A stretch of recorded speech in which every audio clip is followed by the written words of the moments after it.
All right, good evening, everyone. We're going to call this meeting to order at 6:01. This is our December 9th Board of Education meeting. We will begin with the Pledge of Allegiance. I pledge allegiance to the flag of the United States of America and to the republic for which it stands, one nation, under God, indivisible, with liberty and justice for all. All right. So I'm going to turn it over to the superintendent to introduce our special presentation this evening. Sure. Very happy to have our choral director, Tyler Boyle, here with the Berlin High School Madrigals. So please, Mr. Boyle, would you like to introduce the group and how they've already been established, a little bit of background about them? Sure thing. So these are the Berlin High School Madrigal Singers. So they're students in our 9th through 12th choral program. And we meet on Monday nights from 6:30 to 8 o'clock throughout the school year. So it's an auditioned extracurricular group. And they perform all a cappella music. So there's never any accompaniment or piano or anything like that. Everything with just our voices. And the many moons ago, long before I was here in Berlin, the Madrigals would actually sing madrigals. And they'd be in the costumes and they do the feast and everything. We've taken quite a more contemporary turn over the course of the past decade or so. And so this evening we're excited to perform three familiar holiday tunes that have been rearranged for all voices, all a cappella. So we certainly hope you enjoy our selections this evening. They're going to be featured on this Friday's Winter Pops concert. So I would certainly like to invite everyone to this Friday's Berlin High School Winter Pops concert, 7 o'clock in the auditorium. Our band and our choirs will be there. It'll be a wonderful evening. So our first piece for tonight will be It's the Most Wonderful Time of the Year.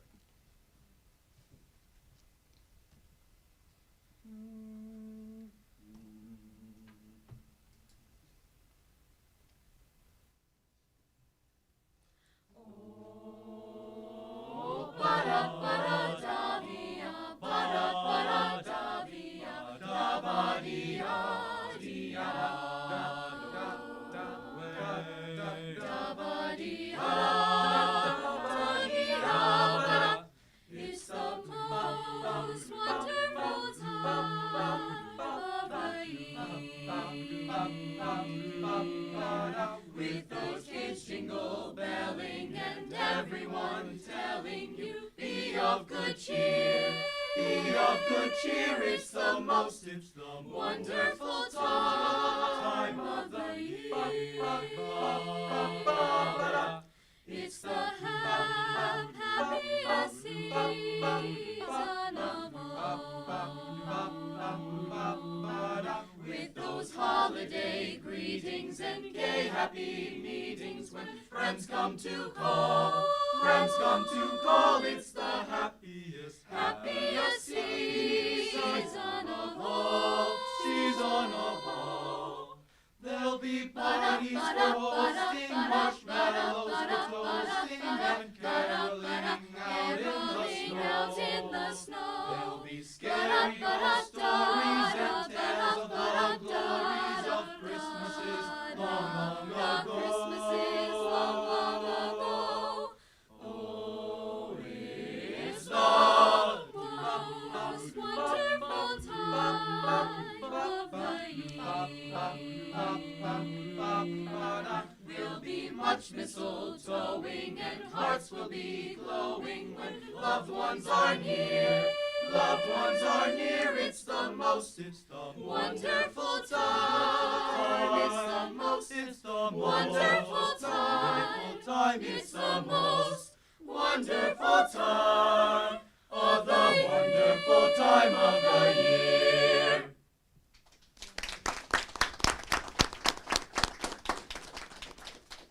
Our next piece this evening is a traditional Jewish folk song, Suvi Vaughn, the dreidel.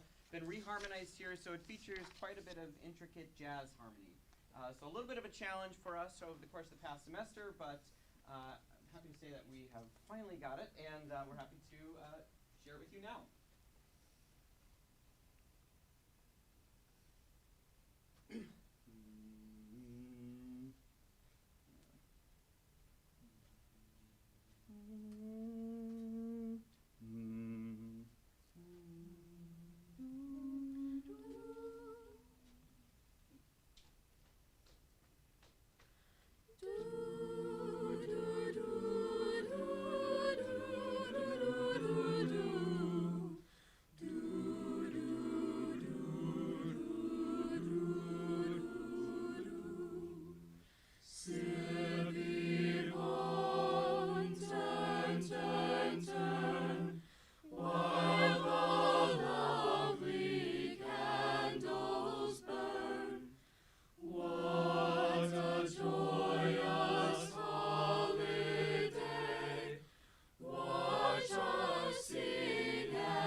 final piece for tonight, I just want to kind of showcase some of the students that we have here. So many of our students are also involved in our theater program. So many of you know that we're doing the Wizard of Oz. So how many of you are involved in the Wizard of Oz in some capacity? Or behind the scenes and stage crew as well. Several of our students are also varsity athletes. How many of us are varsity or JV athletes over the course of the past year, right? And several students are also in a variety of advanced courses and such like that. So honors courses, AP courses, ECE courses. How many of you take courses such as those? So as you can see, many of our top students that we have at Berlin High School are also heavily involved in our music and theater arts program, for which we are very, very grateful and very proud of them as well. And actually, several of these students are also in the Connecticut Music Education Association Northern Region Honors Festival, which will be at the beginning of January. So I believe we had 6 singers audition, and quite a few of them, raise your hand if you were accepted into the ensemble this year. So we've got 4 of them here who were accepted into that ensemble. So they'll all be eligible to audition for the All-State Festival. And we're still waiting to hear back on 2 of them to see if they made it into this year's All-Eastern Festival. Actually, that reminds me, we should be hearing back shortly, hopefully. So more information on that to come. But as you can see, we are really grateful to have a variety of so many talented students here. And for our final performance this evening, the very timeless favorite, Jingle Bell Rock.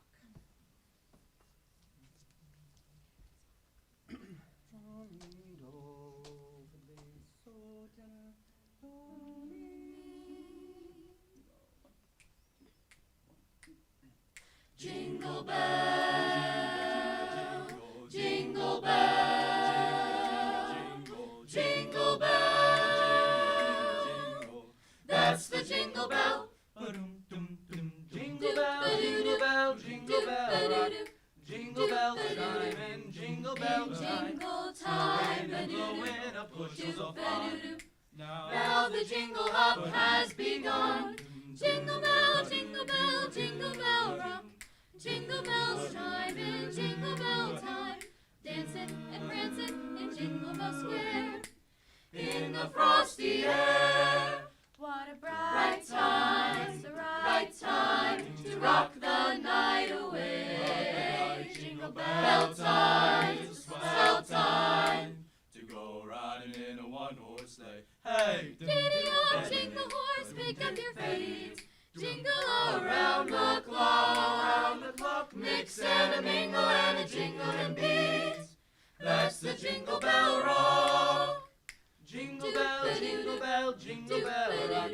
Jingle bells chime in jingle bell time. Dancing and prancing in Jingle Bell Square. In the frosty air. What a bright time, right time to rock the night away. Jingle Bell time, is a swell time. to go riding in a one-horse sleigh. Hey! Giddy up, jingle horse, pick up your feet. Jingle around the clock, mix and a mingle and a jingling beat. That's the jingle bell, that's the jingle bell. That's the jingle bell, jingle bell rock.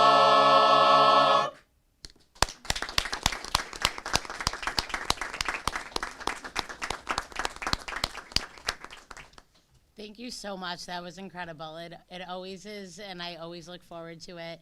I think this is my 10th year sitting here, hearing you guys, and this year you guys sounded phenomenal. So you should be really proud of yourself, and I just really look forward to this meeting every year. Anyone else on the board want to share? I just think it would, Yeah, it was lovely. yeah, spectacular. You did an amazing job. I'm super envious of all of your voices. It was very nice opening both meetings, listening to you guys. You guys did a great job. Thank you. Jen, would you like to share anything? I might embarrass myself. No, we're just really fortunate to have the music program we do have, and as a parent, I really am thrilled with it. So thank you to you, Mr. Boyle, and to all the students who practice so hard. Not so bad, right? Well, thank you so much. If anyone else wants to share anything, feel free. But you guys don't have to stay. Parents don't have to stay. I think there's cookies. Yep. So take some cookies. Don't worry about us. Just grab your cookies and have a great night. Thank you so much. Thank you for coming. Let's give them one more round of applause.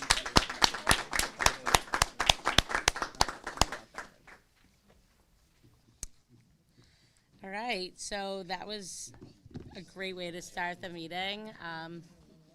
It's going to be a tough act to follow. Get the cookies, yeah. They need.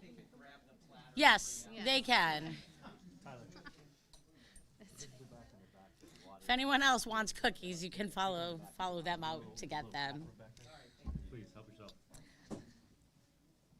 All right, so if you guys are singing Christmas music for the rest of the meeting, I won't get mad.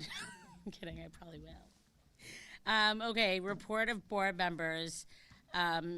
So during this time, board members report out anything that they've been involved in as it relates to the schools, even if you've gone for, event because of your kids, but you can share out anything during this time, especially for the new board members if you're not sure. So I'll just share the two things I have and then throw it out to you guys. Next Monday, we have our workshop at 6 o'clock for Robert's Rules. We have Conrad coming in from CABE, and he's going to do that. I think it's probably just about an hour long. It's not filmed. It's just us working with Conrad. So the student board reps, you guys are more than welcome to join if you would like. So that is at 6 o'clock next Monday. And I am through CABE. I'm on their board of directors. I think I said that last meeting. But I've been assigned to a legislative working group for the Accountability Index in high school grading practices. We had a subcommittee meeting last week about the Accountability Index, and that's just how school districts are rated with this. And, we were just talking about how student achievement is being weighted versus other things, throughout the state. All the stakeholder groups are saying college and career readiness is so important. So maybe weighting student achievement less than it is right now because it's just a huge part of the Accountability Index, and looking more at pathways, course options and offerings for dual enrollment or internships or getting out in the community and working, and just really looking at, how the landscape in Connecticut has changed and what the needs are and how our accountability index could reflect that. We're looking at what other states are doing. And so, as we engaged in the discussion, it made me feel good to know Berlin is doing a lot of these things. And so we're kind of in a good place, if those changes were to come out. This is a 2-year-long working group, so more to come, but I just figured I would share out my involvement with that. Anyone else have anything they'd like to share? No? Okay. So next board meeting, if you have anything, I'm going to turn it over to Grace for your report. So we have a lot happening this month at BHS. So starting on December 13th, we have a lot going on. So BHS will be participating in a school-wide fundraiser of Pajama Day for Connecticut's Children's Foundation. Students were asked to donate $1 in return for wearing pajamas, in support of children who wear pajamas for long periods of time while enduring treatment. Also on December 13th, BHS is proud to host the very first chess tournament. This Battle of the Brains will be held in the BHS cafeteria from 2:45 to 4 p.m. after school. While there is a $5 entry fee, all proceeds will go to the BHS math team. Along with this, the BHS mock trial team will be competing in at the New Britain Courthouse this Friday in the fictitious murder case, State of Connecticut versus Emerson Harkness. This will be Berlin's 3rd year at competition. And the Redcoats will be up against Cheshire, Avon, and Northwest Regional in their morning and afternoon trials. And finally, the Berlin Redcoats ended their football season in the Class M semifinals with a 28-0 loss against Brookfield. The number 6 seeded Redcoats had a season record of 8 wins and 4 losses, and while an unfortunate end, finished their season strong. Go Redcoats! That's all I have. Thank you. Any questions for Grace? Okay. Thank you for your report. Committee assignments, I emailed those out yesterday, so they're now in effect since we're officially announcing them. So the curriculum committee, Brian Delude will be chairing that. Jamie and Melissa will be on that. The community engagement committee, I will be chairing that, and Vanessa and Jessica will be on it. In finance and operations, Peter will continue chairing. Jen and Gina will join that committee, and I will also take part in that committee because as board chair, I should be on that committee. So that is that. So for new board members, just so you understand how the committees work, the meetings are scheduled at mutually agreed upon times. So, you know, if you're typically the finance and operations meetings in past years based on the committee members, we've held them at like 7 a.m. on Zoom. Curriculum and community engagement are usually evenings, but again, it's all, the committees are all different now for the most part, so it's all mutually agreed upon times. And the administrators that are with each committee, so curriculum, it's Cara and Lori, correct? Yeah. Yes, typically, yes. Community engagement, Brian, and then the finance and operations, it's Brian and Ashley. So, and then anyone else as needed. So we try and accomplish a majority of our work in the meetings and then bring it back to the board. So if you have any questions, just follow up with me. Correspondence to the board. Yes, I have one correspondence to the board. Dear Berlin Board of Education, thank you very much for the beautiful dish garden you sent in the passing of my father. I appreciate you remembering my family at this sad time. Thank you for your kindness. I am so fortunate to work in a district filled with such thoughtful people. With gratitude and love, Lisa Arabi. Lisa's been a world language teacher at McGee for a number of years. Thank you. Audience to citizen, if any member of the Berlin community would like to approach the board, just you can come up to the front table. You have 3 minutes. Just state your name and address. Okay. No one today. Moving on to the next item, the consent agenda. Do we have a motion for consideration? Move to approve the consent agenda as presented. Is there a second? I'll second. So the motion by Peter, the second by Jen. Any discussion on the consent agenda? Okay, move to a vote. All those in favor? Aye. Opposed? The vote carries 8-0. We are going to be switching the new business from C. C and A will be switched. I don't believe we need a motion for that, right? We just bring C to the top. Yeah, we're just gonna start with C. And then A and B would be on. And then A and B, okay. So we are gonna go ahead and start with C. So the curriculum directors, along with secondary department supervisors, are going to be presenting to us. So I'm just gonna turn it over to all of you to present.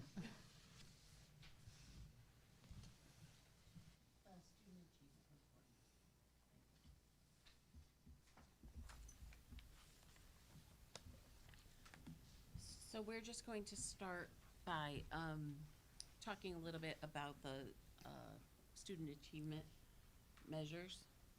And we have, as you know, students in grades 3 through 8 take an assessment focused on ELA and math. Students in grades 5, 8, and 11 also take an assessment in science.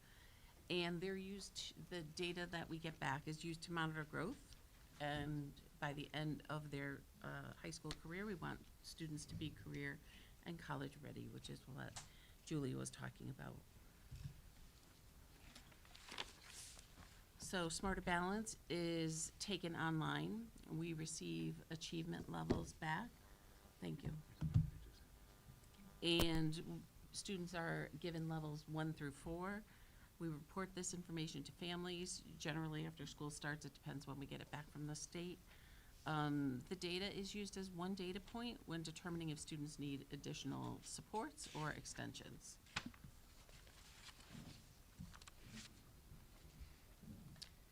So in addition to getting the leveled scores, we also get reports on student growth, which is something we look at very closely. There are 2 ways that we measure growth on Smarter Balanced. The first is the growth rate. So basically, each year a student takes the assessment. They are given a growth target, so a number of points they're supposed to reach to show that they've made the year's growth. If they meet their growth rate, it's a yes. If they don't, it's a no. So it's just one or the other. They don't get any partial credit for that. The average percentage of target achieved is a little bit different. Even if a student doesn't meet their full target for growth, they can get partial credit for that. And so you might be at 70%, 40%, something to that nature. They do have a range. The lowest you can be is 0%, and the highest is 110%, so that we don't have any major outliers. And according to Smarter Balance, the growth targets that they've set for students are ambitious yet achievable. That's their words. They do expect, regardless of what range you're in, even if you are a level 4 exceeding, that you will make growth every year. This is just a very quick sample of a set of 4 students who have a growth target of 60. And basically it just shows for that first student, they made 42 points growth instead of 60, so they're a no for meeting the target, but they did get 70% credit. So it's just basically how that breaks it down. All right. Now we'll talk about the actual results of the assessment. This first slide is not Berlin specific, it's for our state. Over the past 3 years, you'll see, it's very hard to read on there, but the first set of bars are students without high needs for ELA, and then students with high needs for ELA, and then the other 2 are for math. And we are seeing over the past 3 years post-COVID that our trends are starting to move slightly back up in the positive direction, but it's slow going for the state. Not quite up to pre-COVID levels, but we're getting there. So, and this is across the country in reality, not just in Connecticut. Looking at the English language arts scores in grades 3 through 8, the N is the number of students who took the test, and then you can see how many students, what percent of students reached the different levels. So we want the majority of our students to be in levels 3 and 4, and you can see where we are with that on the right-hand side. We tend to oftentimes in grade 8, so grade 3, we start off, it's the first time they take it.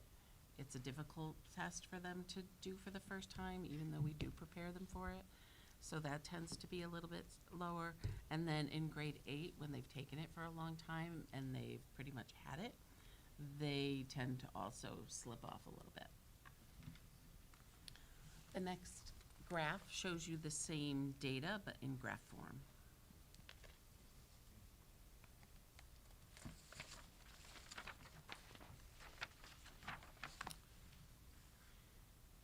All right, we take a look at subgroups. These are the subgroups that the state identifies that we look at. We also look at other subgroups as well. High needs students are English learners, students with disabilities, and identified through free and reduced lunch, so economically disadvantaged. Students with disabilities are included in all of those numbers. So they're included in all students, they're included in the high needs group, and they're also the students with disabilities. And you can see that there are areas that we tend to struggle with our students with disabilities. And when we look at it like this, it looks very low, and it is. The one thing that we do notice is that when we look within our DIRG, we tend to be higher than the majority of the DIRG. So that's not a good thing to say. Like, we obviously want our students to do better, but we still are doing well when we compare ourselves to the rest of the towns in the DIRG. The top, oh, sorry, we added a grant. We added the Brian slide. The Brian slides. So we want to take a look quickly at female versus male. So we have the female and male all students, high needs, and students with disabilities. And so when you look at this, you have to really take a look at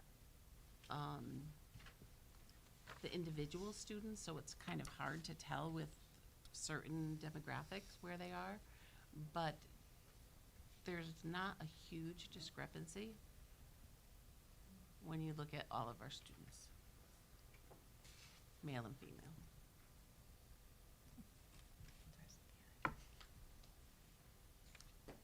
And this is the growth rate and percent of target achieved. The top one is growth rate.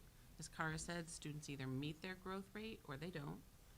And then we also displayed them by subgroups and within the subgroups by grade level.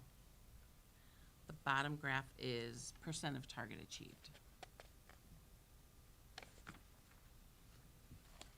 And when you look at where we are in the DERG is our similar socioeconomic towns. We're in the top third. We try to be in the top 25% of the DERG. This year, we're in the top third.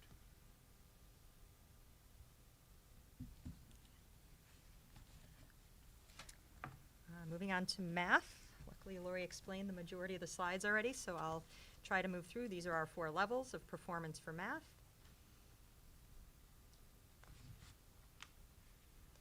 Similar to what Lori was talking about, certain grades, the performance is a little bit different. So for math, 5th grade tends to be one of the toughest grade levels for us, not just us, but across the country. 3rd and 4th grade skills with fractions, decimals, computation, multiplication, division becomes very much application-based when you hit 5th grade, and there's a lot of context for the problems, so it tends to be a more difficult assessment. 8th grade is more along the lines of what Lori already mentioned. The kids are literally in the last few weeks of school taking the test, and we do our best to motivate, but it's not the easiest time to get some of our friends to put in the full effort there, so, but we do our best. This is the same information.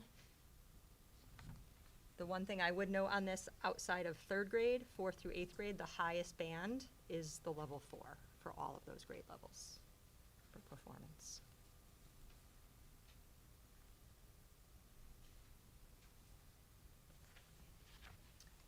Subgroups, as Lori mentioned. And when we do talk about our students with disabilities, remember this test is on grade level, so we really focus more on the growth that students are making, less so on if they're a level 3 or 4. And 8th grade, I know it looks small with 4.3% of students meeting or exceeding, but the past 2 years in a row prior to this, we were actually at 0% in 8th grade for our students with disabilities. So we continue to work on that. And then for our subgroup by gender, very similar, not any huge disparities when you look at all students of male versus female. Males are slightly higher across the board. The bigger discrepancy is in students with disabilities for the female versus male as you get to the higher grades, particularly looking at, like grades 5, 6, and 7. Interesting.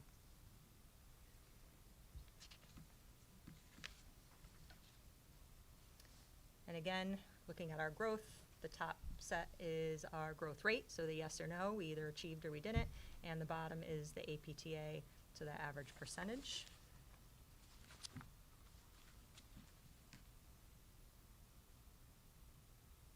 And in our DERG, we are 5th, so in the top quartile, and last year we were 4th. Prior to that, we had been 10th and 11th, so we're maintaining in that top section.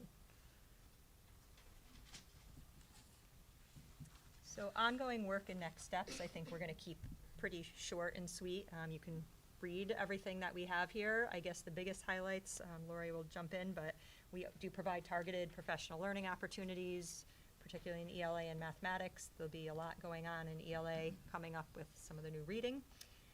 We continue to work on curriculum development across the board. We are always looking at our data collection and analysis and collaborating with all of our colleagues. Any questions? That's it for that portion.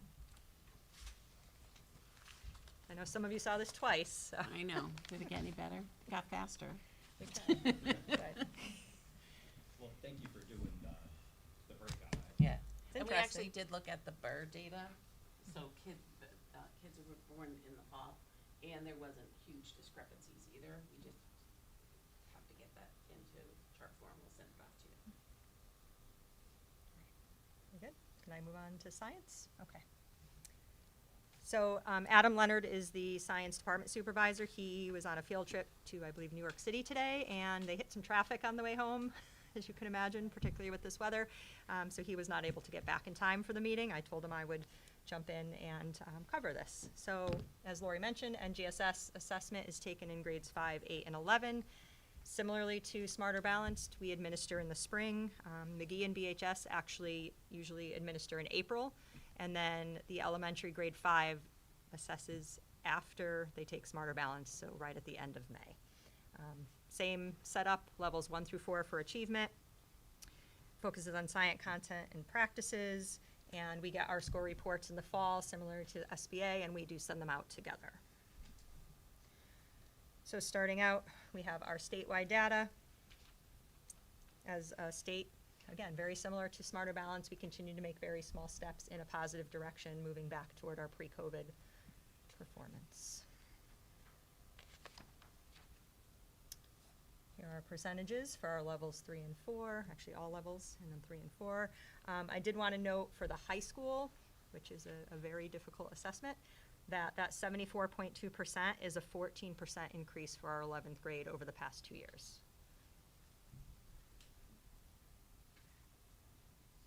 Same information.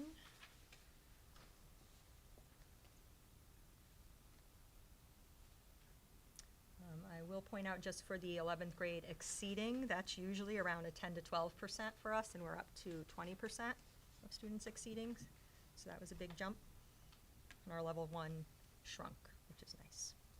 We can't look at too much of the longitudinal data because of COVID. During COVID, the testing was done differently with like hybrid approaches and things like that, so they don't do an apples to apples comparison of that.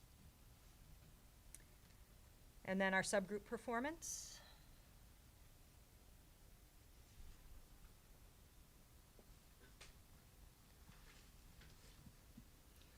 The high needs and students with disabilities in grade 5 in particular did go up this year, or I'm sorry, did drop this year in terms of percentages, which impacted 5th grade's overall percentage for all students. And then we have our males versus females, similar percents, no big discrepancies.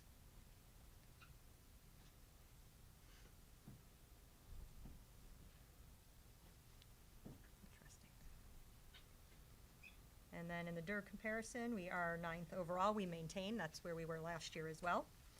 11th grade, again, though, I will just do a little shout out. They were 3rd in the DERG. So they continue to do great work at the high school. Ongoing work and next steps. Again, very similarly to Smarter Balance, you can read the majority of this for yourselves. But we have done a lot with professional development and vertical teamwork that was brought back in the last couple of years. We are doing a lot with some supplemental resources to enhance curriculum, so some of the instructional units have been improved, and we are doing a lot with their interim assessments and other NGSS types of questions to help give students exposure and practice. And that is the last slide. So anything for science before we move on to SATs? I guess my only question would be is why do they skip a year when it's only 5th? It's right, it's the end of elementary, the end of middle school, so it's like a cumulative. Federal law. Yeah, Oh, it's a okay. cumulative assessment, and then high school is 11th grade, similar to SATs and when we used to take. Oh, all right, all right. Yep, not a yearly test. We had one student with a perfect score in grade 11 last year for NGSS, which is unheard of. So it actually prompted us, I believe actually it's our second student to score that. And so the science department started sort of a Hall of Fame wall for NGSS. So yeah, it's pretty noteworthy. Excellent. All right, thank you.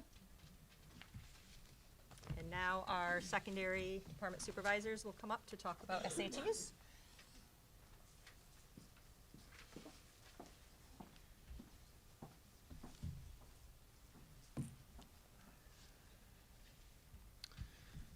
Good evening, I'm Jeff Kronk, Social Studies Coordinator, and I'm just gonna walk you through some of the changes with SATs. Last year was the first year we implemented it with students.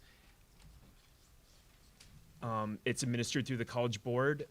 It's a designated school day, typically March, April timeframe. There's a window of time that they give us, and that's typically where it falls. It's completely digital, and it's also administered to grade 11. It's looking at the English, language, arts, and mathematics areas of competencies, and much like the other assessments you heard before, there's achievement levels 1 through 4, and it's grounded in literacy through all the content areas. There are 2 modules to this test. They're each 32 minutes long with 27 questions each. A major change with this new model is it's adaptive to the student. So as the student is taking the test, it adjusts based on how they're performing. The content will also cover a wide range. It's all passages, reading passages that are shorter than the previous test, with respective questions to each passage, unlike the previous model that would have like maybe a longer passage with like 10 to 15 multiple choice questions.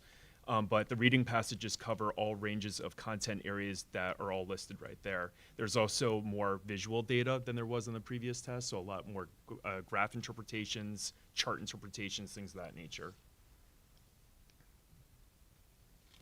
These are the typical question strands that you'll see on the test. I know at the end of the slideshow, I think it's slide 117, there's actual samples you can see for yourself. So you can see the types of questions that students would have. But they're based on sentence completion, reading content questions, standard convention questions in English, and then writing content questions as well.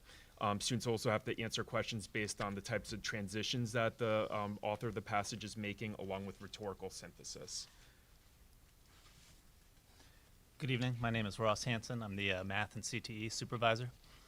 So the biggest change on this new math SAT is that instead of all students getting the same test, the test is now adaptive.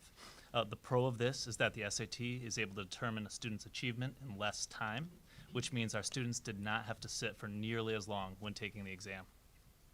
The content of the math portion of the new SAT is actually similar to the old SAT, with slight tweaks to where emphasis is placed. The four main content areas are algebra, advanced math, problem solving and data analysis, and geometry and trigonometry. Students are now able to use a calculator for the entire test. Before, they could only do it on one of the sections. They can bring their own or use the embedded Desmos calculator, which is very good. 3/4 of the questions are multiple choice, and 1/4 of the questions are student-produced responses. Students are not penalized for incorrect answers. When all of us took the SAT, we were penalized. Scoring for this SAT is the same as the previous SAT. Scores range from 200 to 800 with 10-point intervals. The math test is now 70 minutes long compared to 80 minutes before. The difficulty of the second section is determined by a student's performance on the first section of the math test. So the first section is the same for every student, and then the second section is different depending on how they did on that first section. Here's Connecticut's statewide SAT data. There are two things I'd like to highlight here. One is that there is a statewide achievement gap between English and math. The second is the achievement gap between regular education students and students with high needs. Both of these achievement gaps are national trends in addition to state trends. Sadly, you will see as we continue to look at data that Berlin is not immune to this trend, but these are achievement gaps that we always strive to close.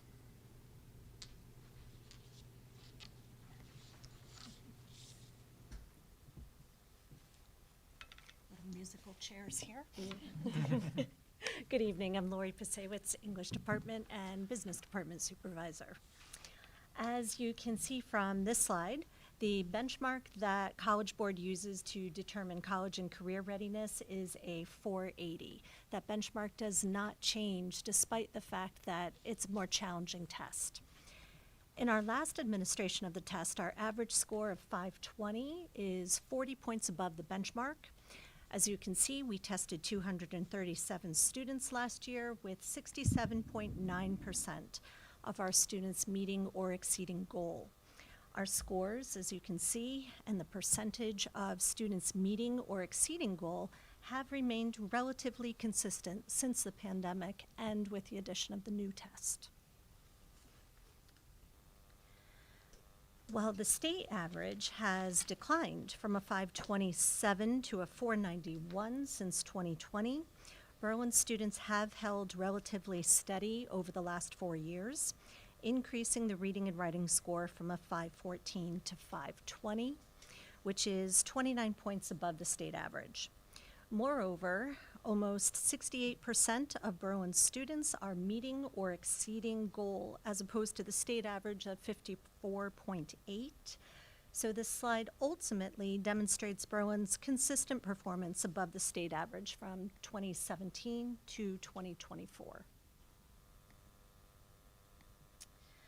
This slide simply shows another view of our evidence-based reading and writing scores. Here you will note that our largest percentage of students, 53.6%, met goal with an additional 14.3% exceeding. What's notable about this slide is that 3 years ago, this slide showed just 27% of our students were in the not met skills band, and just 5% were in the approaching band. Today, we see that not met skills band declining by 12% and an 11% increase in the number of our students approaching goal. This movement is exactly the type of movement that we want to see, and it's also indicative of the growth below the surface level of our scores.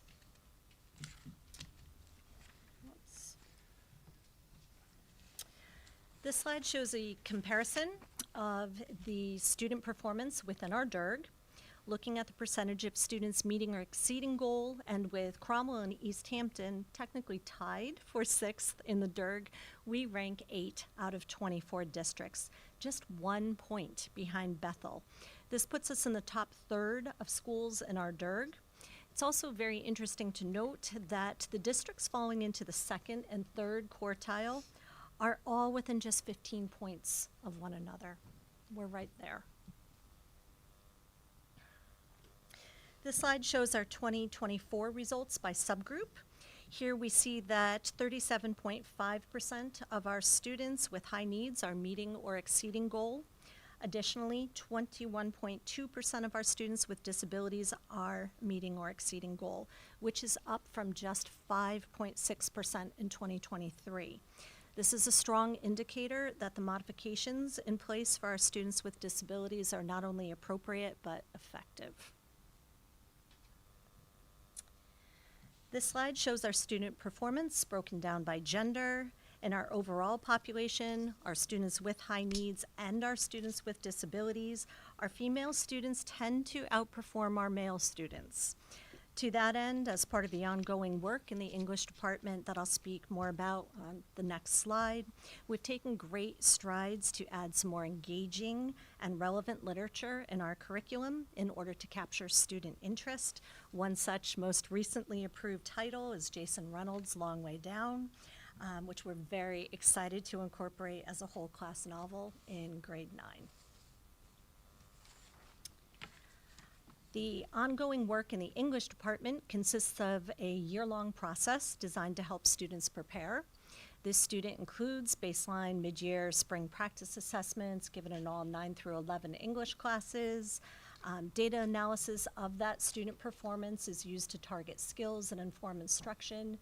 We're using daily word problems, which are essentially items taken directly from the College Board SAT practice test, and as Jeff mentioned earlier, several of those question items and answer explanations are at the end of this presentation for you. Students self-correct, they assess their own needs, they create a personalized bank of tips and tricks for success. I also want to acknowledge the very hard work being done at McGee. This isn't just an effort at the high school. Though the drop-off in 8th grade that Lori spoke about earlier is very, very typical, that same group of students just came in as freshmen and knocked the PSAT out of the park with over 72% of our students meeting or exceeding goal. So the skills are there, and I'm very excited to see where this work takes us in the future. I think Jeff will speak now to ongoing works and next steps in social studies. Thank you.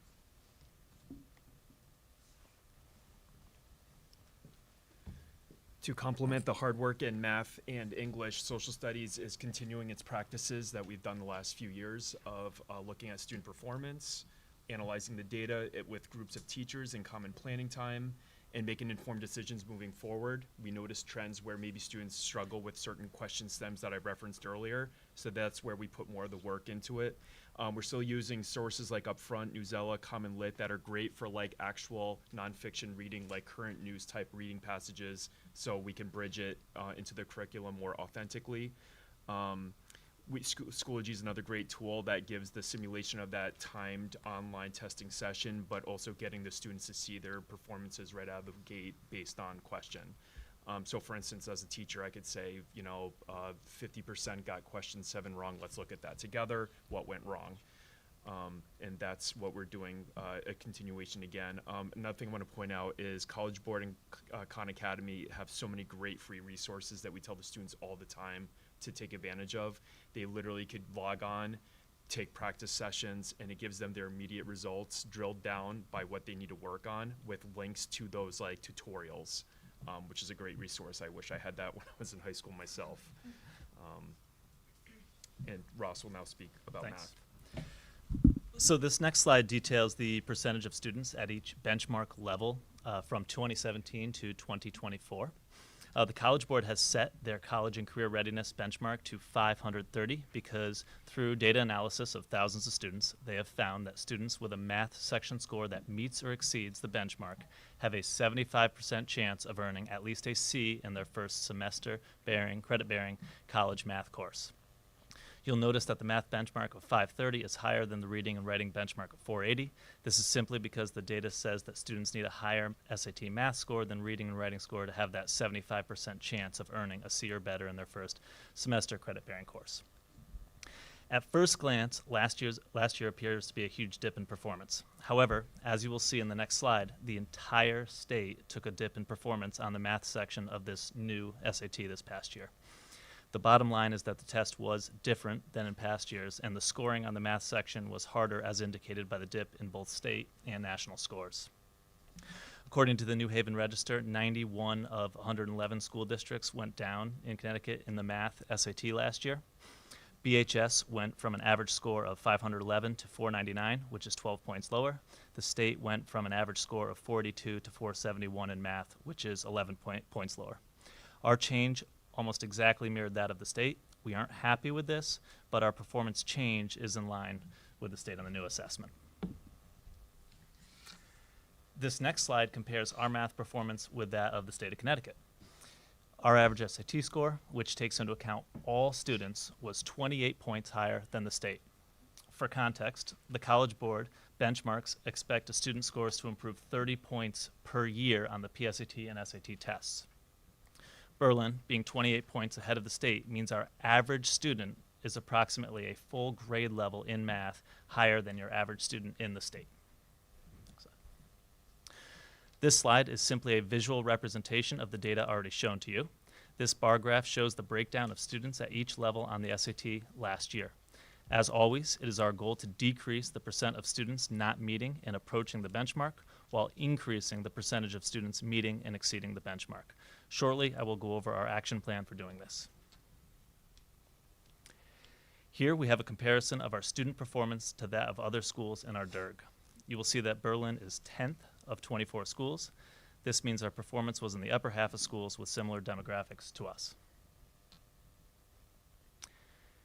Here's a breakdown of all student performance compared with that of our high-need students and students with disabilities. As you can see, there is a gap in performance. Our high-need students and students with disabilities are trailing our regular education students. This trend is consistent with the state and the nation. However, it is a gap we are always striving to close.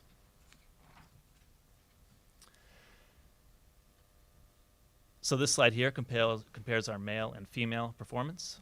Among all students, our males outperform the females in math. However, among high-need students and students with disabilities, females outperformed in both categories. So our ongoing work and next steps. In order to ensure our students are prepared for the SAT, a daily SAT practice problem is given in all math classes. We like the SAT problems because they often ask students to extend or apply their learning, which helps us develop critical thinking skills in college and career readiness. Additionally, all juniors are given a mock SAT after semester 1 ends. We want to ensure that our students are exposed to a test-like environment before it is time for the real thing. After students take this mock SAT, students are immediately given their scores. We then ask them to work with their teachers and peers to redo the problems they answered incorrectly and write in their own words their new learning. We believe that you do not truly understand something until you can explain it to someone else. For our freshmen and sophomores, we have broken down 4 released digital SAT tests into mini tests by course. We are now starting to give these tests in all courses leading up to junior year to provide students with content area specific SAT practice. Additionally, as a math department, we analyze student performance and areas of growth after each PSAT administration. Finally, students are provided with extra individualized practice through both Khan Academy and IXL. And yes, Khan Academy also has AI tutors as well now. It's pretty interesting seeing what it does. So it is our belief that with this ongoing work, our student achievement will improve. Thank you. Does anyone have any questions?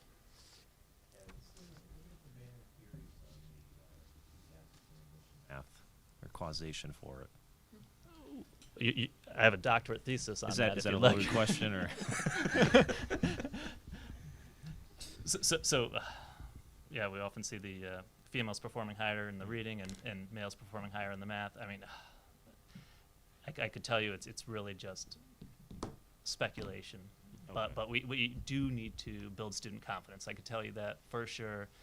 Confidence, actually, we often look at what's called Hattie effect sizes, which is studies of lots of students, and what it says is one of the highest effect size is a student's belief in themselves. And basically, the studies have shown that the student can actually get 3 years worth of learning in 1 year if they believe in themselves. So if we apply that to here, confidence really can make a difference in your performance. I could just chime in for a second. When we looked at that same question with regard to science, the playing field levels out. The male and female success rate is very, very similar in science. Adam will talk more about this if you were here. If I had to guess, and I do not have a doctorate in this, but if I had to Mine was a joke, by the way. guess, I really think a lot might have to do with the rise and interest in STEAM. And a lot of our science, technology, engineering classes really taking off. Just a guess.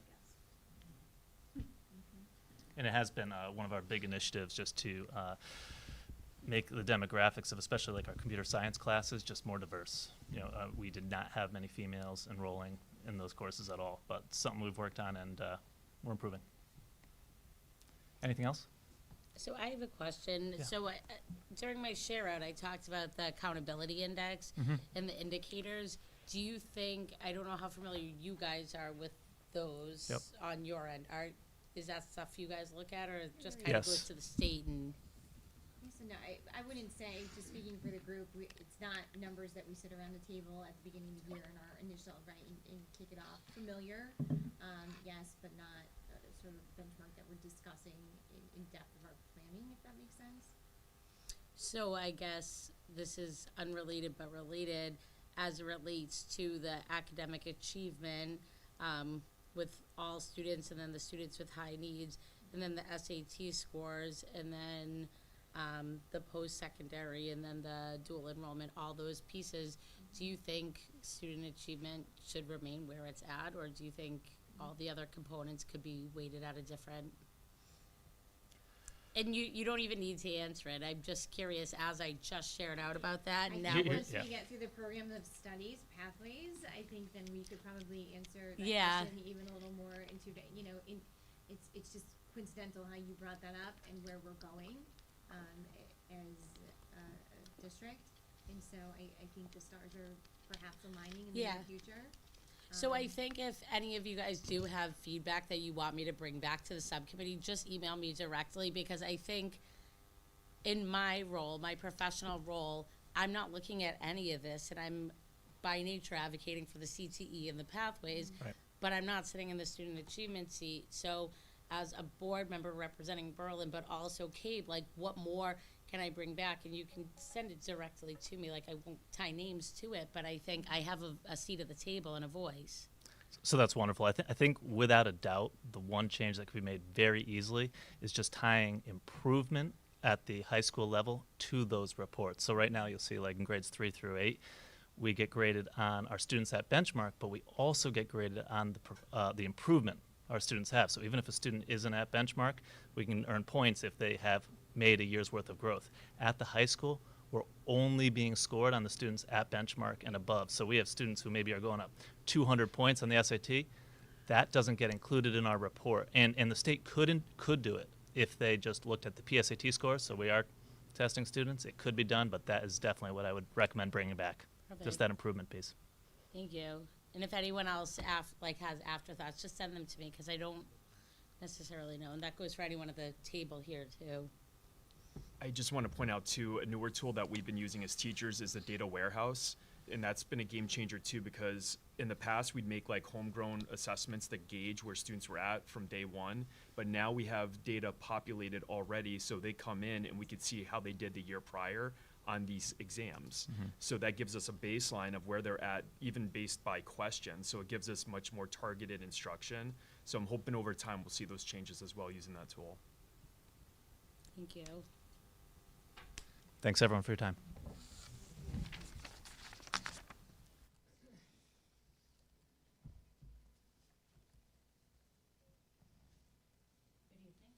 Liz Atwood Daly. I'm the school counseling supervisor for grades 6 through 12 in the district. And I'm going to talk to you about advanced placement and some other student success data as well, too. So advanced placement is courses that we offer to our students at the high school level that provides them a challenge, and they're also designed to mirror college level work. And they also provide the opportunity, as you see on this, for them to earn college credit and placement. So when they take the exams, depending on how they score, a 3 or higher, they have the opportunity for that to be credit at the college level, which in a lot of cases saves them money and time as well too, going into college with these credits already. We offer several AP courses at Berlin High School. Here's a list of them. Newer this past year, last year was AP Pre-Calc. So for AP performance on the exam that they take in May, we're looking for benchmark scores of 3 or higher, and that 3 or higher indicates that college and career readiness as well too. As I have here, 100% of the Connecticut colleges accept AP credit, all 4 of our state universities, the 12 community colleges, and just looking at our data from our 2023 Connecticut, our graduates, 51% of them did attend Connecticut colleges. And I do say, when I say 100% accept it, there are some schools, when you look at some of the higher level Ivy League schools, they might want a 4 or 5 on it in order to accept credits. We found that with students, but most of them are 3 or higher as well too. So this is just our data looking over the percent of AP exams that our students scored 3 or higher on. And you see that, you know, in 2020 we had 78%, and then we took a little dip, but we're on the rise again at 71%.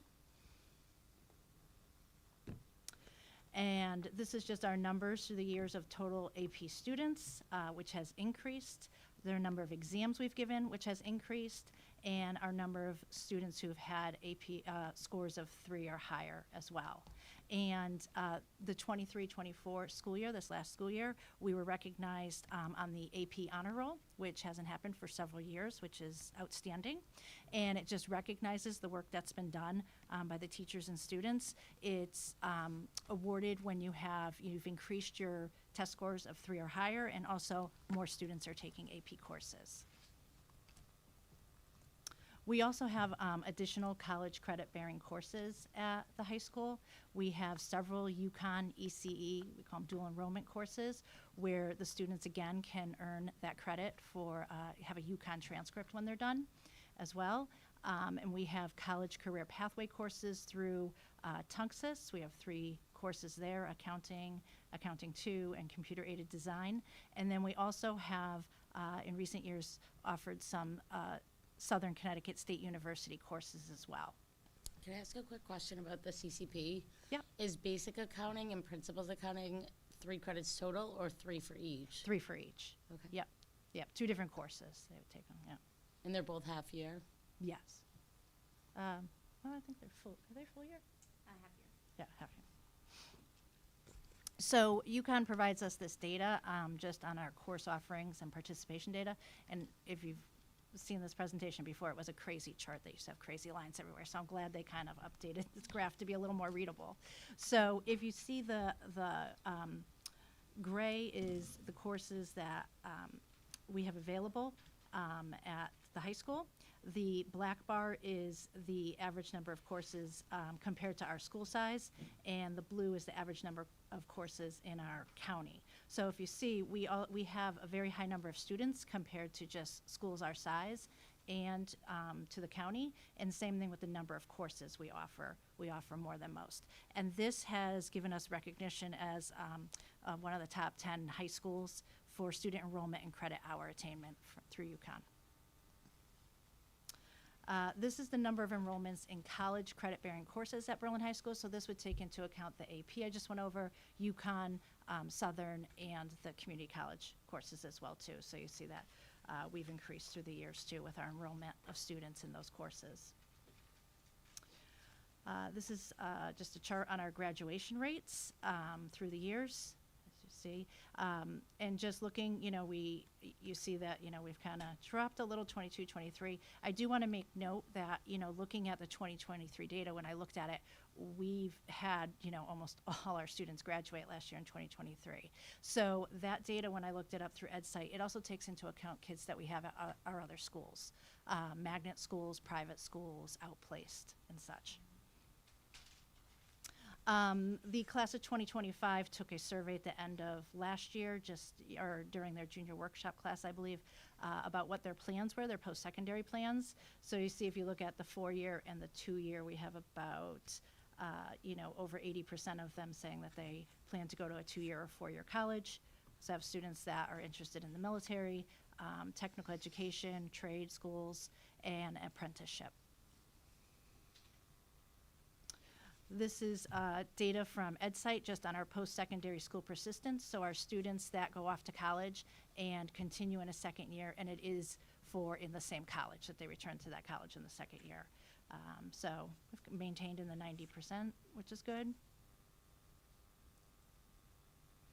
And just some additional student achievement highlights. This is from our class from last year.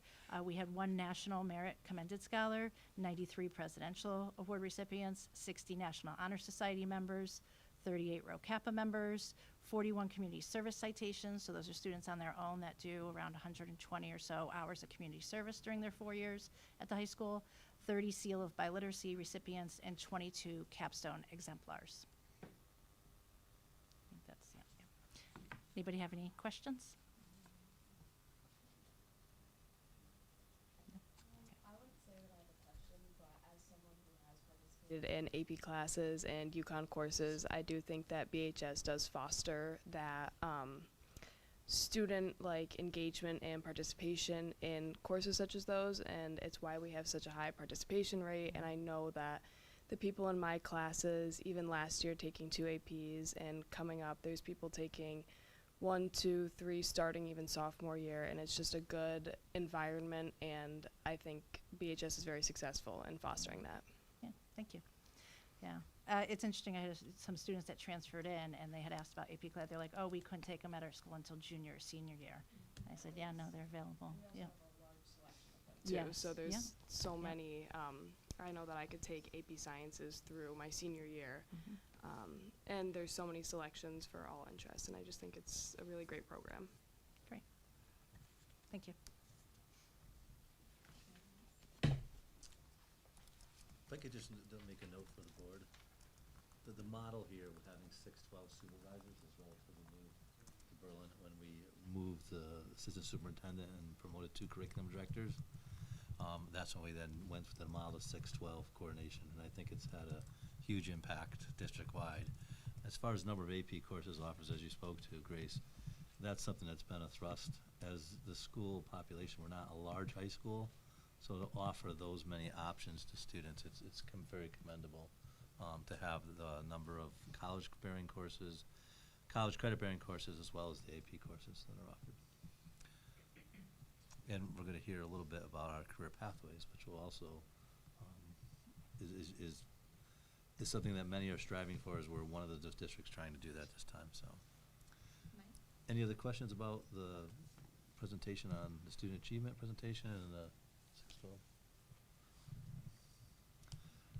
Thank you for all of you who put in all the time to put over 100 slides together, referencing slide 117 at one point. I went to it, looked, it took a lot of work, and I think it was just very well coordinated. So thank you for that.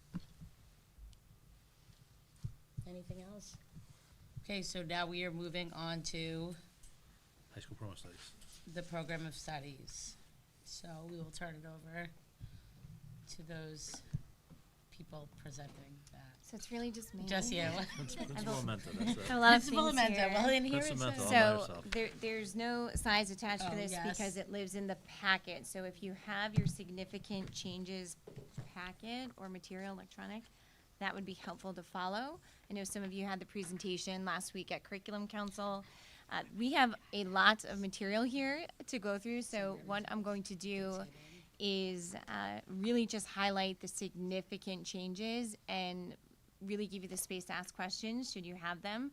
But thematically, it really goes hand in hand with what my team had shared through their presentation, and really hones in on the themes of the changes that are occurring for next school year that we're proposing, continuing to be remove barriers for students who want to take high achieving courses, whether it be AP or ECE or EC, early college credit courses. You'll see that theme throughout some of the changes that I'm proposing. And really, again, just to hone into what Julie was talking about, college and career readiness. So with that being said, I also do want to add that Mr. Leonard, our science department supervisor who's stuck on the bus, just texted me and he wanted me to share that there's actually another student who just scored a perfect score for NGSS. So we have 3 now at Berlin High School. So he's watching live from the bus right now. Okay, so I'm going to start the significant changes off with sharing some work that we're really proud of at Berlin High School, which is our Career Pathway program. This work was started probably about 3 to 4 years ago in dialogue, and over the last 2 school years has really taken off. We're at the point where the plane is about to take off from the runway, and we're really excited to share this with you and then the community. So the Career Development and Work-Based Learning Experiences section previously in the program of studies is replaced to reflect our direction in career pathways at Berlin High School. So I'm going to jump down to where it states frequently asked questions. So we are moving in the direction where we want to offer students at Berlin High School the opportunity to choose a pathway, whether it's their sophomore or junior year, in which they feel as though they have a passion and a direction in a particular field of study. So in accordance with this pathway design, a set of BHS courses associated with a career field, not a particular occupation, but career field, in collaboration with extended learning opportunities outside of the academic classroom, right, in conjunction with networking in field experience, would be the direction in which these pathways support student growth, but also get them ready for post-secondary, perhaps a little bit more in a competitive way than their neighbors, say, in a neighboring district. Okay, so going down on this page that just describes what the pathways are really about. Okay, when it says what are other additional pathway-related activities, again, participation in school relevant clubs, engaging career-related activities, which include interviewing, observing, networking, skill building, researching and visiting colleges or trainings, connecting with military personnel or service options. Okay. The expectations to complete a pathway would be a C or better in all pathway-related courses, and a declaration of intention to complete the BHS pathway program during sophomore or junior meetings with their school counselor. Okay, I'm going to flip to page 2. Okay, we start by talking about how students will be recognized with the completion of a pathway, and this is an ongoing conversation, right? At the end of the completion of their pathway, their senior year, we're talking about a specific notation on their transcript, which will be shared with colleges. Upon graduation, a particular cord, which may be a separate color to signify that they've completed some additional work, and then a celebratory event. So we have 10 total pathways that we are proposing.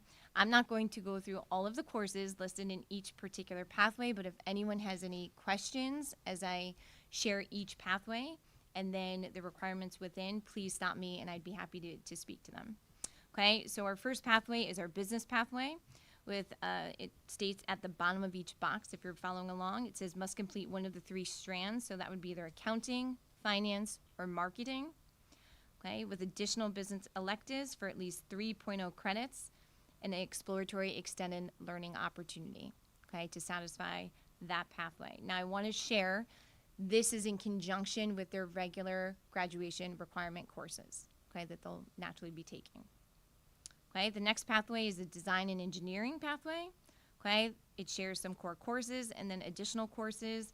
For example, architecture and engineering, mechanical engineering and robotics, 1 and 2, just as examples, but there's a heavy emphasis in STEAM design in this particular pathway. Must complete all core and additional courses listed above for the 3.0 credits, along with, again, the exploratory extended learning opportunity. So if you're wondering what an ELO might be, it might be a shadowing opportunity, it may be an internship opportunity. This board has been very familiar with the work we've been doing with our work-based learning coordinator, Ms. Hemming. She is a natural fit in this work. She's a part of this puzzle. So again, I want to give credit to the whole team for the last several years that really have built this. She's a key component. Okay. The next pathway is our education pathway. Again, it lists the core courses that students would take, along with some additional courses around psychology, speech, for example, okay, sociology as well. Again, completing all 3 credits, along with an extended learning opportunity. So I'm going to use this as an example. If we had a student who was declaring a pathway in education, we would be building in opportunities for that student to either observe, shadow, maybe at another school. Some students are already doing that. They're going down to the elementary schools. They're mentoring, maybe down at McGee as well. They'd be taking child development, working with preschool age students. So again, those extended learning opportunities are a key component to satisfying the completion of that pathway. Okay. Our employable skills pathway, this is designed specifically very inclusively for all learners, thinking about students in various programs at Berlin High School, for example, our RISE program. So our students in this program work in our BHS coffee shop, for example, and again, we want to make sure that when we're designing these pathways, we're making it inclusive for all students. So this would give a variety of opportunities for students to be hands-on and working and get credit for that as well. Okay. The next pathway would be our environmental science pathway. Again, it lists the core courses, from science classes to math classes, along with additional classes from our newly designed business and science course, to a variety of science electives, along with completion of 3.0 credits, and again, the extended learning opportunity. The next pathway is our health science pathway. This one's exciting in the sense that we're really building into this and committing to this work at Berlin High School.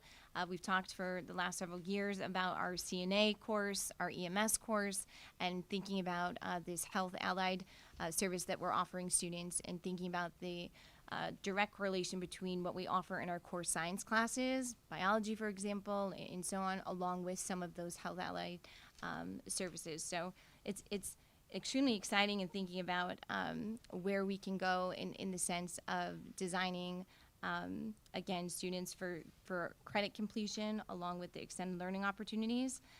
This particular pathway focuses, again, on the anatomy and physiology, heavy emphasis on child development, our UConn Intro to Individual Family and Development, along with a lot of our FCS classes as well. Okay, flipping the page. This next one, Public Service and Safety, again, goes through our EMS, Intro to Firefighting Leadership, along with some additional core classes, 3.0 credits, extended learning opportunities. Moving over to our skilled trades, okay? This has a heavy emphasis on automotive, culinary, baking and pastries, and advanced manufacturing. So a heavy emphasis on the trades in this particular pathway. Again, being inclusive, thinking about all of our learners, okay? So in this particular pathway, students must complete one of the 3 strands. So that's a little bit different than some of the other pathways offered, along with an extensive learning opportunity. We have a pathway in visual arts, okay? It lists a variety of our art courses, where students will complete 3.0 credits in this particular field with the extended learning opportunity. And then last but not least, we want to give some opportunity for flexibility for students who would like to create their own pathway. So because this is new, because we're just warming up and it'll be a little bit of a pilot probably for year 1 and year 2, this will be by design along with school counselors, a team of teachers, and school administration. Okay, so we have students right now who take advantage of a wide variety of independent studies. They put in a ton of time, a ton of hours outside of the classroom, and this particular pathway would open up an opportunity to be recognized for that. Questions? Julie? So looking at the pathways, I think this is incredible, and I love how it's laid out. It's very easy to understand. And I think these are all really important pathways. I see that there's the visual arts. Is there anything else? Like, I understand the Make Your Own Pathway could be applied to the music program, but music school is very competitive to get into. It's really hard. So is there a way there could be a specific one that's not Make Your Own? So it's interesting that you asked that. So we worked with a consultant, Steve Rothenberg, on this particular pathway. One of my assistant principals, Brian Testro, has spent a ton of time digging into that. That actually came up at the table. Actually, Tyler Boyle joined for half-day PD not too long ago, and he actually had the argument that it didn't need its own pathway because of the courses that they offer, because those students will still take those classes. So he felt as though his music students are still taking those courses along with whatever courses that they're selecting. So for whatever reason, at the crossroads we're at right now, it was decided at the table that they wouldn't make a particular pathway for performing arts, but should students want to design their own pathway and fill their schedule with, those extended learning opportunities as well, we would probably design that, a custom for that I think student. it just might be after next year, it might be worth surveying the students to see if it would be worth adding. I went to music school for undergrad, and it was so incredibly competitive. I tried to do everything in my power, like junior and senior of high school, to make myself more a better applicant candidate, because it's and really you know difficult. what, that is the point of these pathways. So I'm glad Right. you brought that up, because we've been talking about pathways. Many of professionals in my network right now who are in a variety of roles within public school, we're sitting in different circles, and the conversation is pathways right now. I was at a session earlier this fall, and the speaker at the session said, if your school district's not doing this work, you're behind. I sat there proud in the audience, like, we're doing it, and we're right there. So that being said, the purpose of that is to not only design opportunities for students to personalize and grow relevancy so they're connected to their learning and they're owning their learning, but truly to make them competitive when they're taking that next step. So whether they leave high school with, a variety of college credits already in their back pocket, they leave with extended learning opportunities, internships, field experience networks, or they have a particular certification, right? We have students leaving now Berlin High School with certifications and things, and they're stepping right into the work field. So, we're trying to design it for all students. So I think we're going to learn a little bit as we go as well, but that's good feedback. Other questions regarding the pathways? Grace. On incorporating student declaration of the pathways. Great question. So I shared this with a parent forum on Friday, and so I think if I'm answering your question correctly, so if we are to roll this out next year, right, we're going to have to grandfather this in a bit. And so if you think about by design, students would declare their pathway sophomore or junior year. So our seniors are going to go, well, what about us, right? And so what we did is we did a little bit of a backwards reporting to see if students from last year's cohort, graduating class, we ran the report to see how many students would have met a pathway without even realizing it, just by designing their own course trajectory. And I think we had somewhere near 40 students. So with that sort of led us to the point, if we have seniors next year, right, who want to take on a pathway, and this year in junior planning, they're thinking about, I'm sure, I know where your mind is, right? And you're in your junior planning year, and you're sitting down with your counselor, you want to know if this design is possible. So we're ready to embrace that a bit, okay? So you're not, out of our next year seniors, will be accounted for, and we'll have to figure out how that's going to work. All right. Okay. How do you plan to measure the success of this down the road? So I think some of it, like anything, once we have, like anything new, you need to give it a 3 to 5 year window, right? 1 to 2 years is too short. And I think we'll be looking at a variety of different success rates from, do some pathways have a heavier, right? So to the comment earlier about, our math science classes versus our humanities classes, right? Do we see more students going to one pathway versus the other? Do we have students who are starting pathways sophomore year and junior year, and then by senior year, they're not doing it anymore, right? So I think there's a lot of different ways that we can compare the data. once we collect the data. But I think at the same time, if we make it a culture within Berlin High School, right, and I think some of the high schools that have been successful, I was on a call recently with the principal at New Milford High School, and he was talking about the pathways and, you know, some of the opportunities that Western Connecticut State University has offered their high school right next door because of the pathway programs that they had, offering more early college credits to dig into their pathways. So I think if we culture it and we get it off the ground, then we start looking for those partnerships with outside rates, and naturally, I mean, it ultimately becomes, you know, in a utopia world, it's money in the pocket for students as they leave high school in one regard with early college credits, and then for students who leave with certificates or experience for, you know, the workforce, they're ready to step into a job. So I think we'll have several different dipsticks once we start living this. I think another piece that isn't going to be measurable, or you're not going to see it as much, a student might go down, say, the visual arts pathway and realize that's not for them for college. Correct. And it's going to save them so much money. Yep. They might not be able to articulate that. And that's why I even brought up the music piece, because music school is so expensive. Right. Like, and where I went to school, financially wasn't even a possibility. If I knew coming out I wasn't going to make any money, maybe my decisions would have been different. Sure. And we, you know, to that point too, we experienced that even with our CNA program. We've had students who've taken the CNA program, they've experienced the clinical hours, they've been out in hospitals and in, you know, senior settings and whatnot, and have come out with their certificate going, okay, that's not for me, right? But they had that experience in high school. And then we've had other students who have graduated with their CNA and now are 100% employed, you know, with that certificate in their back pocket. So it does make a big difference.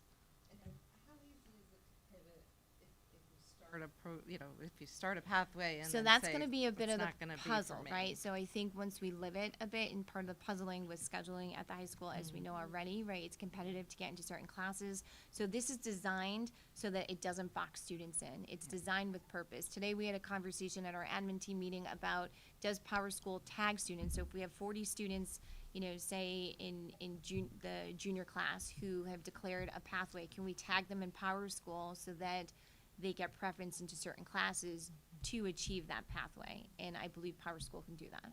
So if we need to pivot, we're going to sort of embrace that and explore that together. Right. Another thing that I like, so 3 credits would be 6 courses? Yes. Okay. I like that it's not, you know, more than that, so it's doable for them. Yep. So it's either 6 half-year courses or full year, 3 depending on full what the year, course right? is. Yeah, and I just think, I think that's good too, because then if students do want to pivot, if they're locked in, it's not like the end all be all. It's probably the electives they were going to take anyway. Correct. Right, and again, some of our students are so innovative and ahead of the curve. I'm kind of excited to see what students bring forward for Make Your Own Pathway, because again, with some of the independent studies, I mean, I sign off on those forms, especially at the beginning of the year, and Liz, I mean, some of the independent study inquiries that our students are doing at the high school are incredible. Anti-malarial research, I mean, they're incredible. So, you know, to see where that could go to as well, and be recognized for that work, is And exciting. I think also as it relates to the capstone, I'm always blown away by the capstones and the topics they decide to research and then what they come up with.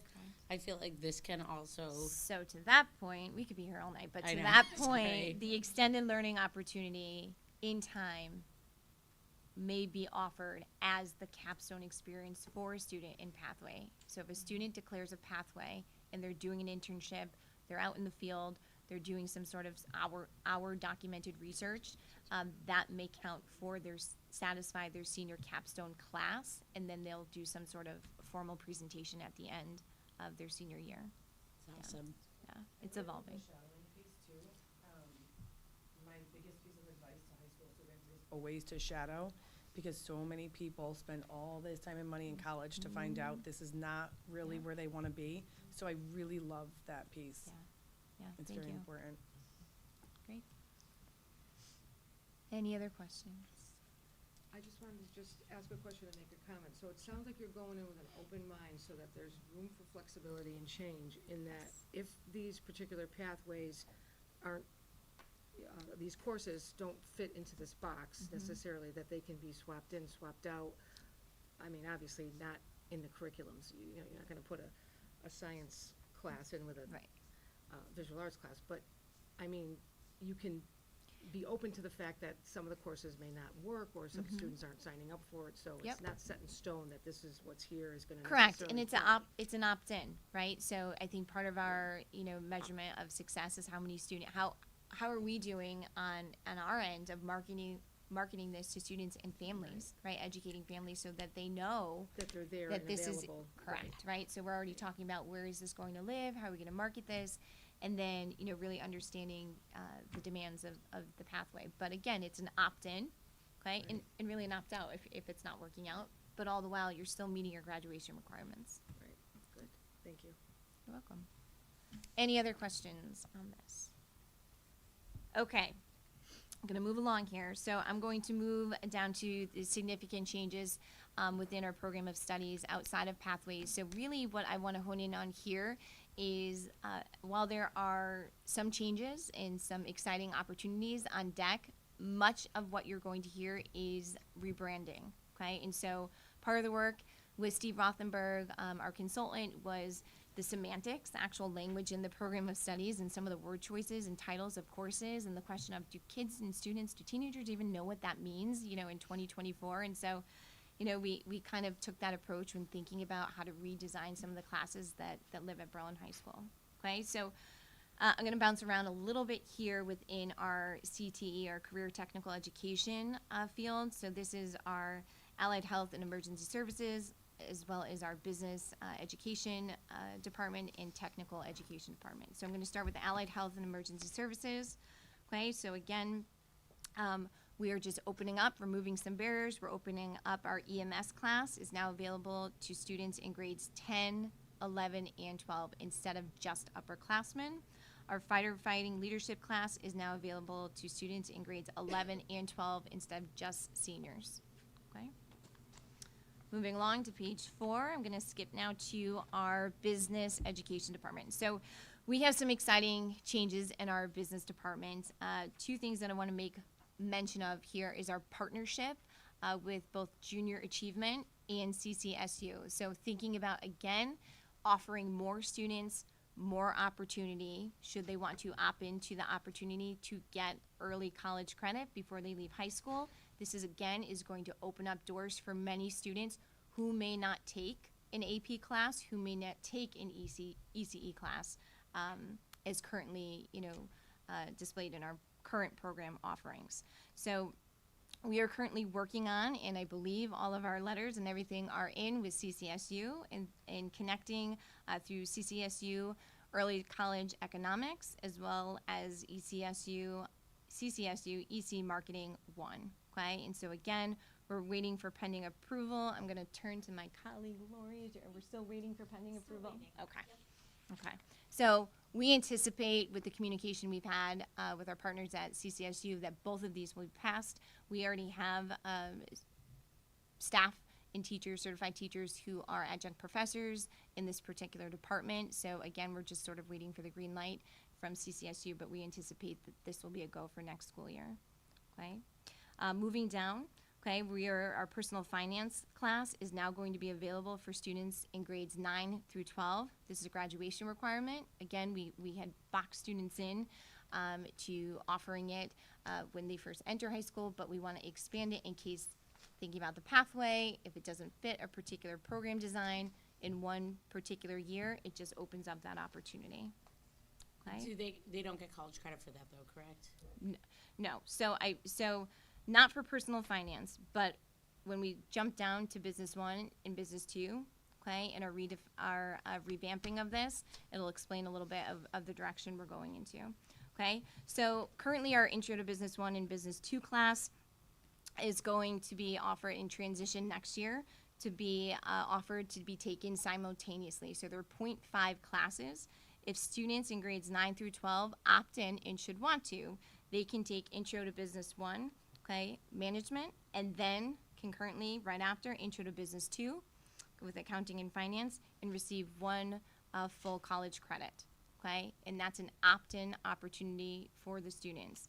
We are working again with both Junior Achievement and CCSU to get particular curriculum an advancement so that students have the opportunity to choose that pathway. They'll have to declare it. So we've had a lot of conversation at Curriculum Council around the fact that should students start that and then not want to pursue it, or they want to take Business 1 their say sophomore year and then they pick up Business 2 their junior or senior year, would they get college credit for that? No, it has to be taken concurrently. Okay. Okay. Moving along. Okay. You'll see at the end of this particular section, it says suspended courses, accounting 3. So to the point that you asked and question you asked earlier, so the accounting 1 and accounting 2, those are full year classes. I misspoke and said they're 0.5. Accounting 3 was a 0.5 credit, but it has not ran in several years, so we're suspending it at this time. As well as business technologies and applications and communications. So these are courses they just haven't ran in several years. We are flooding our program of studies with other opportunities for students, so at this point they'll be put on hold. Okay, so we're moving down. Any questions so far? Okay, so moving down to our technology education. So there is a lot of exciting change happening in our CTE courses, and we have, as of this year, we have a new team down there, 2 new teachers, as well as Mr. Ross Hanson, he stepped out, who is leading the charge in this particular department. And so, again, when thinking about meeting our students with where they're at and what their interests are, we decided to rebrand many of our courses. The gentleman put together a survey. They took that student feedback into consideration. We were actually surprised with some of the feedback regarding what students preferred to take when it came to these STEAM classes. And so with that, we present you some of the rebranding of our CTE department. Okay, so we have a grade by grade course offerings here, which is dense. There's lots of content in there, but I'm going to jump down to where it's highlighted. So under multimedia production, next year we'll be offering cinema and social media 1 and cinema and social media 2.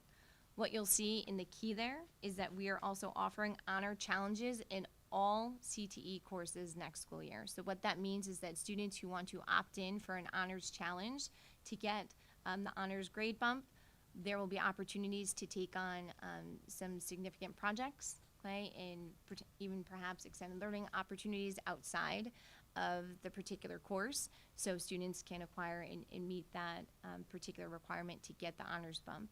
Again, we're trying to remove some barriers so that we have our students who are heavy in taking particular classes because they're trying to get that GPA as high as possible. We want to make sure that we're giving them a well-rounded opportunity to take all classes outside of the core areas as well, okay?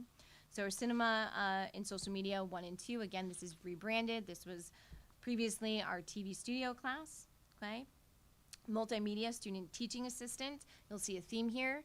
This was a recommendation to allow students, I mean, if you turn back here, we have some students who are working our tech. This gives our students an opportunity to serve as teaching assistants and push into these classes and serve as mentors in our tech classes.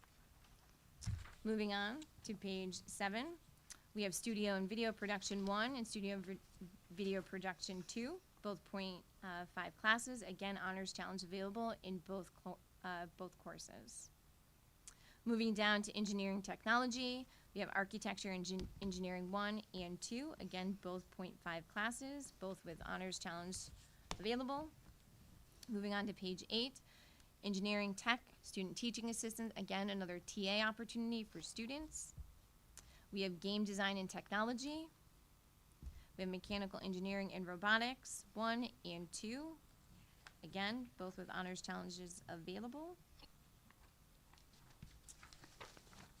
Moving on to the next page, under manufacturing technology, we have home and auto repair 1 and 2.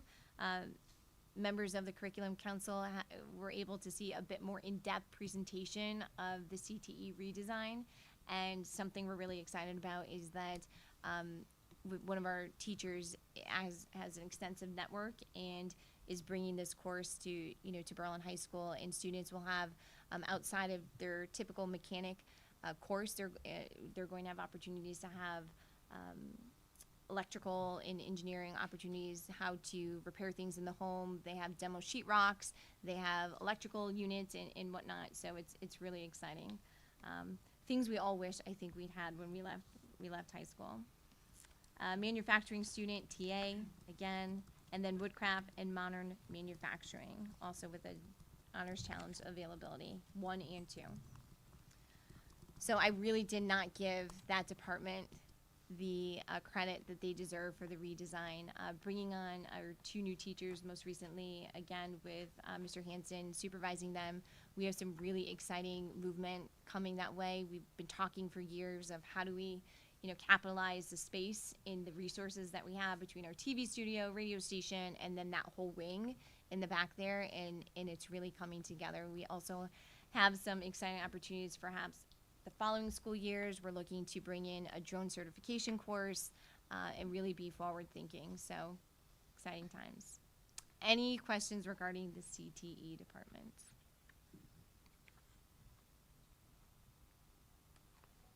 Okay, so these last few changes should be quick.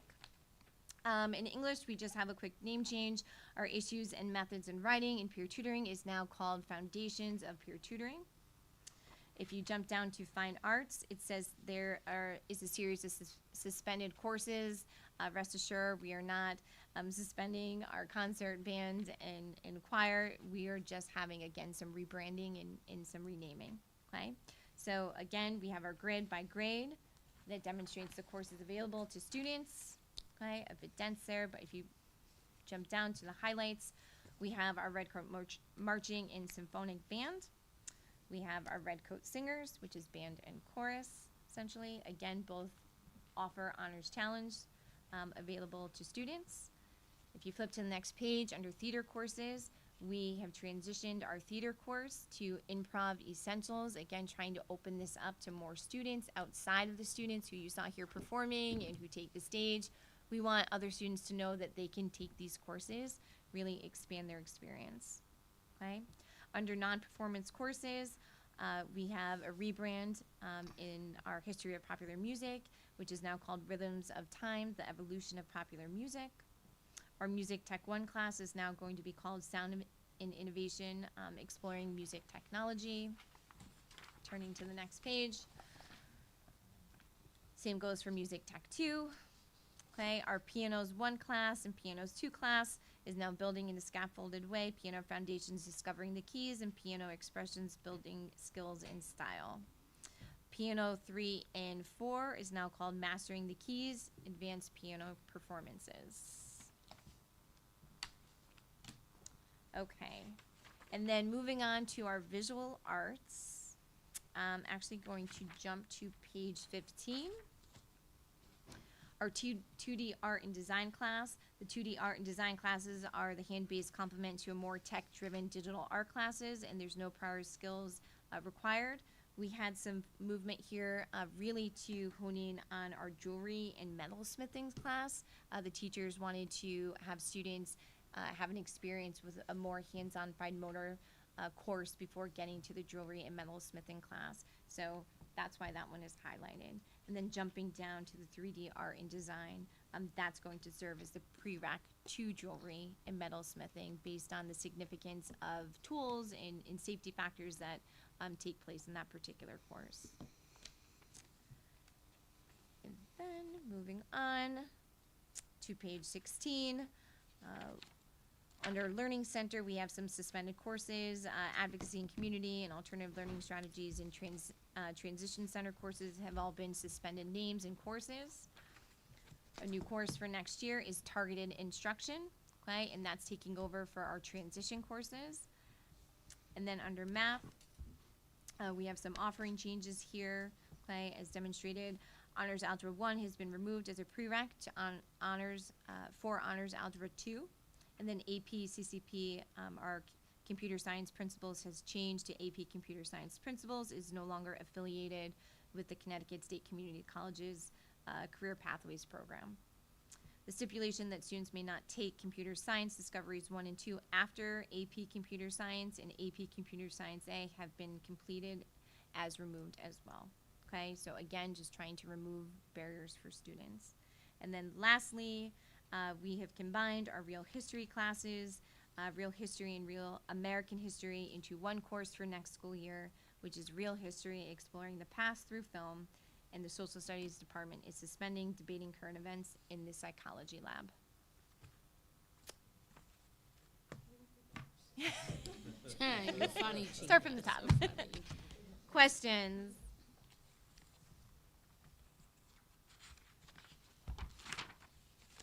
If I could just make another comment to the board. Over the years, we've worked with Heidi Hayes Jacobs, who's played an integral part of moving the school, moving the high school. Steve Rothenberg was someone we went and visited, I want to say 3 or 4 years ago. He won International Technology Teacher of the Year. He introduced Bill Clinton back then. And he became the director of a regional technical school in Concord, New Hampshire, in the capital. And myself and former principal went to visit this school, and it was doing some magnificent things. And we've worked with them over the last years. I'd just like to give both of those to people, along with the work Katie's doing and the staff. What they're doing at the high school is really progressive, and I think that it'll have great impact on the students for years to come. And we're just in the infancy stages of doing it. But any comments the board has or the direction, but it is special work. It's work that really looking at things differently, and there seems to be with the renaming or rebranding of courses an excitement versus just saying you're taking, basic 1 piano or basic 2 piano. And so as Katie talked about the drone certification thing, there's a lot more to come.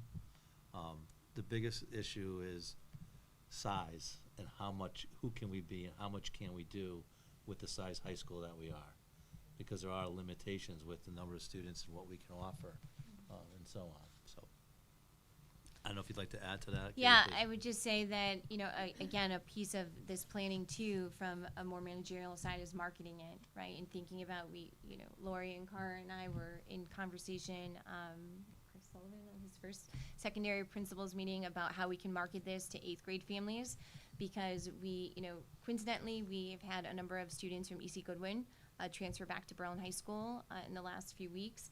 And in taking the students and talking about what they were doing at E.C. Goodwin versus what they want to do at Berlin High School, the conversations are really leaning towards, we offer, maybe not as trade heavy as a tech school, but we have many offerings on deck that will satisfy the purpose of why they chose that trade school.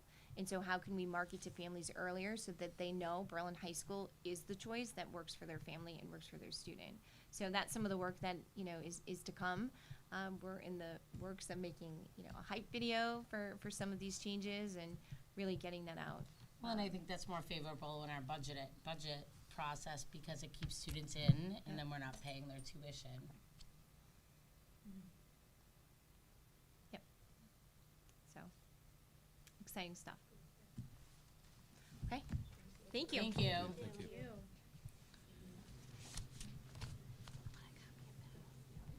Oh, sure. So I'll give you a copy after.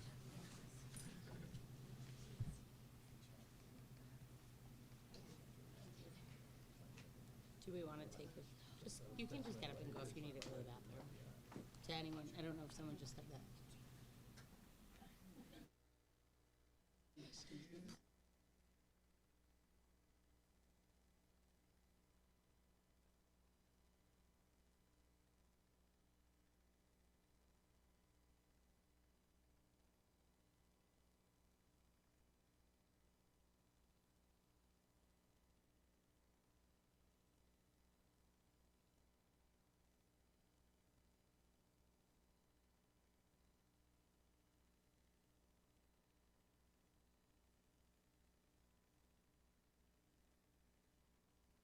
Interested in what you were talking about, we forgot to make a motion for consideration. Do we have a motion?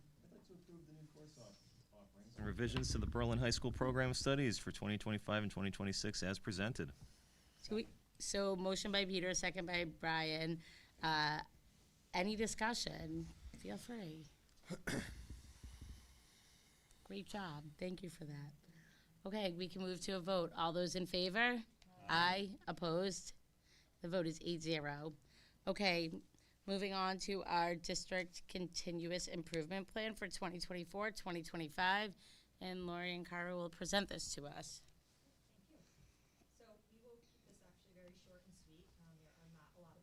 this year. So back a few years ago in the 2022-23 school year, we decided to shift how we set up our continuous improvement goals for the district. And rather than every year having a laundry list, we made a 5-year plan with 3 major goals. The goals are set up as a district, and we work with the admin team over the summer on any edits based on feedback. And then each school or department works from that district document and creates a very similar form for the priorities at their school around these 3 goals. So we will talk quickly about each of the 3 goals and share some of the work being done. And again, there was maybe 1 minor edit this year, really nothing to the language. So our first goal is really focusing on the learning, as it should be. And so just a few things that have been done. Admin council and the department supervisors are working together to build that definition of high quality instruction, and that's something that's already happened, and we're moving forward with that. Our MTSS plan, we collected feedback from everyone last spring. We've met since then, we've made adjustments, so things that just constantly keep getting better. I know you said that about the program of studies, and that's just the way, the nature of education. Constantly looking at student data, as you can tell by our student achievement report. We had a district data team, elementary district data team meeting this morning, and really set up parameters and protocols for where we're going, which is great. Special education teachers have been trained in writing goals and objectives that are measured by data. We have an ongoing process in our curriculum piece where we can do yearly updates to make sure that we're doing what we're supposed to be doing. As Brian said, that we've been fortunate to work with Heidi Hayes Jacobs when we get good ideas and move forward, and then the teachers are the ones that really work on the implementation. Moving on to goal 2. Goal 2 is related to the vision of the graduate and those competencies being woven into the daily learning experiences within our district curriculum. So you've already seen some of the work done on putting together the actual vision of the graduate with the 6 buckets. So that's already in place. It's actually finally published officially. If anyone did not receive one of our stickers, you are welcome to take one. We had a student actually design from scratch our logo, which, that's right, Zach, Zach Eulin, and he did a fabulous job, many iterations, a lot of discussions, and he really came through with an excellent product for us, so very unique, has a little 3D aspect to it, and we're very grateful to him for working on that. And one of the next things we've done, we obviously did some work presenting to the board, we've presented to parent groups, and we now this year really worked on updating the draft continua. So for each bucket of the vision of the graduate, we have a continua of skills that students should develop, starting with pre-K 1, 2, 3, all the way up through grades 11 and 12. This fall, we had some PD time dedicated to having groups get together and actually look through, give us feedback on language and any tweaks that they thought should happen, and we'll be meeting with a smaller subcommittee this year to hopefully get that finalized in time for next year. We talked about our curriculum being vertically articulated. We have vertical teams that do that work. We added a section to Atlas for our curriculum mapping that now includes Vision of the Graduate, so it's much more strategically incorporated.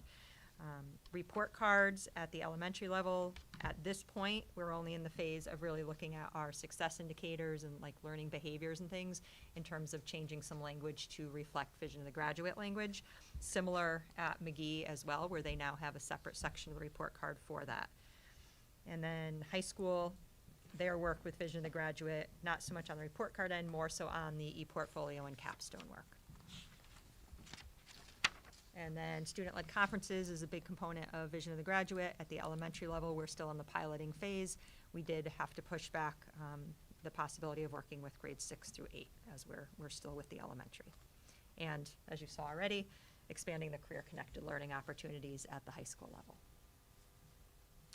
Our goal 3 is working on social emotional well-being of all members of the community, the school community. Safe arrival is the new way that parents are reporting absences, so we're able to look more closely at attendance rates at all levels. Educator's Handbook is something that's used at the middle and high schools, and so it allows staff there to look at any concerns that they have related to students not going from one class to another. And we continue to do our work with Ruler.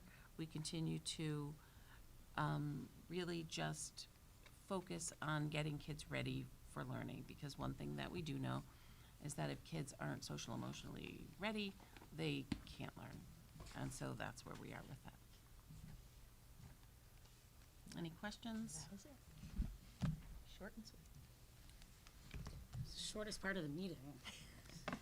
So no action needs to be taken on this. No, just a report. But are there any questions, though? I think this is important, especially for new members. If you do have questions, please feel free to ask them. No questions are bad questions. Okay. Brian, do you have any trivia for us? I don't have any trivia about this one for you this evening, except for we No, had. I was talking about that. Oh, that, He- he's the gonna- trivia guy. I thought you He's wanted me to starting to add a do little- trivia little during our ads. meetings. I asked Okay. him to add that in. Well- Sorry, I guess we forgot to tell you about that. Sorry, Brian, I don't want to take, I don't So want to if take your there's mic. random trivia You're in the trivia meeting guy, I don't now, wanna take your mic. he has, the full go-ahead to just give random Blurt out questions. curriculum committee trivia. All right. I like it. On what? Are you seeing any differences between how it plays out in elementary versus high school? 'Cause, I mean, some of the feedback I've heard from a high school perspective is that they're not really into it at that point. And, they do it as part of their Red Sea, as my understanding sometimes, and it's not as effective perhaps at the high school level. Yeah, so obviously Katie can talk more to that, but it is something that we anticipated over time, that the elementary would then feed up into the secondary class grades. What we are seeing is that we have, Yale is coming out with some more secondary pieces, so we're gonna continue doing that. But they've also made adjustments at the high school as well. Yeah, so last year we were heavy in the direct instruction during Red Sea block with ruler instruction and activities and lessons. And well, yes, it sometimes met with resistance for secondary age students. It was really important for us to get the curriculum out to both staff and students.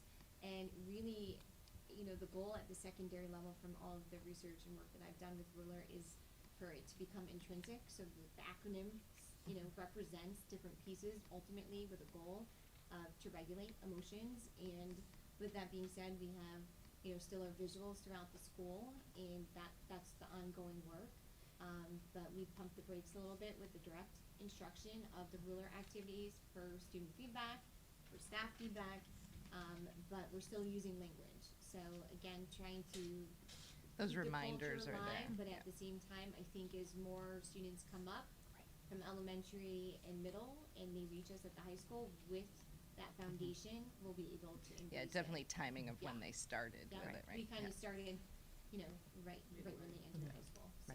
Other than Hubbard, who is a couple of years ahead, the other schools all started formally with students this past year. So we really can't gauge how, in a few years from now, kids coming up with 3, 4, 5 years It's gonna should hopefully be, to Katie's point, more intrinsic. Great, thank you. Good question. But with that being said, though, that is a fair assessment, Jen, about the middle school, and I know Chris is new to the district, but Tim was at McGee for a number of years, and the work that was done more direct, as Katie said, at the high school, similar, and being part of the ruler training at Yale years ago, the model at the elementary, they had multiple samples of the model. The secondary models were not as direct, so. But we do believe that over time, students are coming from the elementary with a strong foundation, and it is important, so. All right, thank you. Thank you. I like how it was. Can I laid add out. one more thing? Yeah, It's not trivia. please. I Absolutely. know I spoke of Heidi and so on, but I just want to say to the board and the new board members, over the years, we've had some very, very high quality, and we continue to, professional development. Some districts will go to the rest, such as CREC or CERC, and bring in people that were trained by some trainer.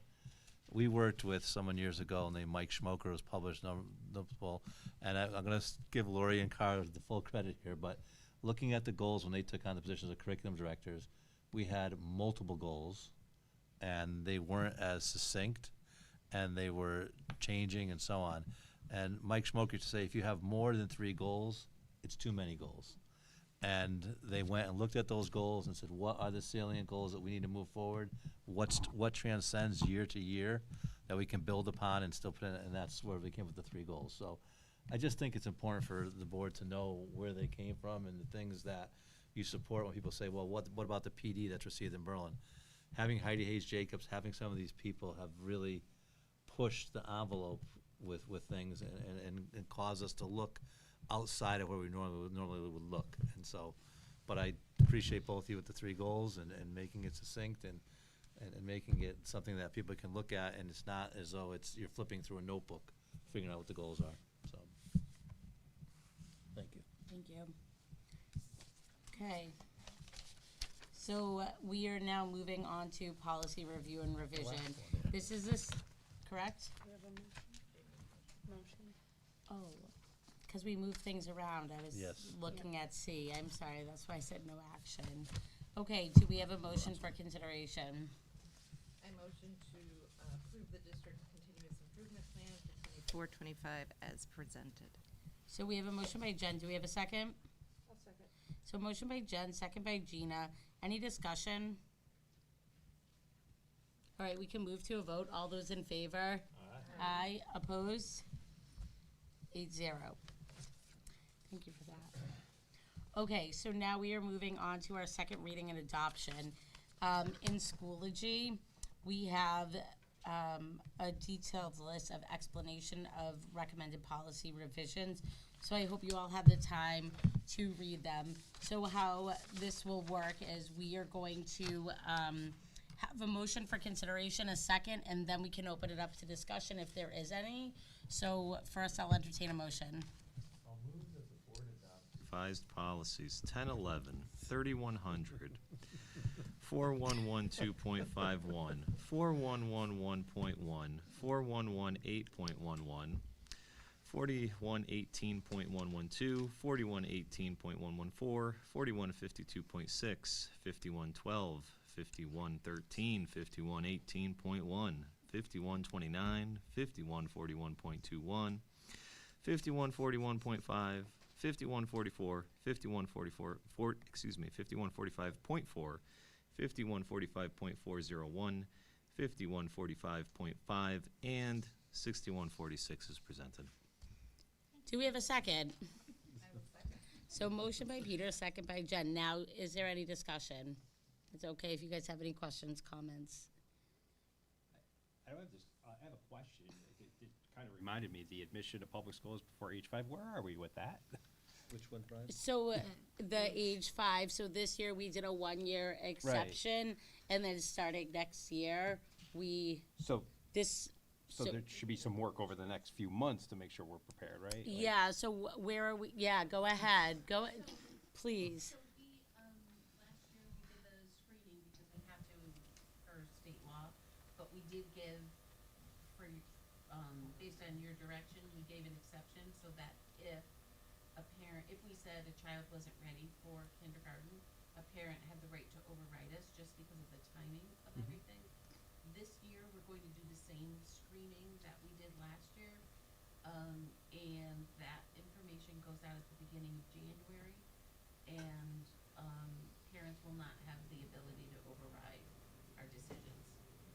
So if we say a child is ready, then they could always not send their kid. But if we say a child is not ready, then our decision stands as a school district. And how comfortable are we that this is understood by the public? So last year, we sent a letter out that stated this, and we talked about it as a board. I think it was the right model to go with. I agree. Other districts that said, nope, we're driving forward, had a lot of issues, a lot of parents at board meetings concerned because a 6-month window when you're thinking of sending my child, all of a sudden you can't, for daycare issues and finding another preschool, the cost behind it. So We'll definitely send another letter home, but we already sent the first one. We've adopted it here, so I don't think, it's been the state law now for over a year and a half. I don't anticipate parents, but maybe you feel differently. Last year, we had parents calling, are you making a decision? Because I have to get a preschool lined up. If not, that's not been the case at this point. So, you know, we could definitely send something out to parents, reminder telling them. So, Kara, go ahead. So we do have a letter drafted that Brian will be signing off on soon, and we're just finalizing that with the data office. We also just scheduled a family information night for January, similar to what we did last year. So any families that have questions can come and we'll speak to them about exactly what the plan is. And we actually moved our first round of screenings up this year. I think last year was April. This year we're starting in February so that people have more notice. And then we'll schedule more as we go through the rest of the year or the summer, depending on how many more requests we get. So this fall, we sent out our first quarterly snapshot, and we're due to send out the second quarterly snapshot. Surprise, Ashley. I'm kidding. Is that Ashley's? I know. But it probably She'll have ends some up budget being stuff some in there. work. That's some budget there. But I don't know if there's a way we could try and incorporate that into the fiscal snapshot. I think there's a way you could put a twist on it, but it's just another way it gets out, and then we can get that maybe in the Citizen. Well, I think, another- you know, it came from the communications committee, so we have our meeting, we'll talk about what should go into the Mhm. snapshot. If that's something that's important to be in there, then we can put it in. Is there, Kindergarten's always a tricky Just don't everyone gets it. Yeah, for as long as we've been doing this, we always get kids who are living in town and who don't register until August. Right. Right, so we, for whatever reason, that continues to happen, even though there are signs on the front office, stickers that we put on the Citizen, all of those things that have happened. It is something, so it's always worth sending it out as many ways as you possibly can.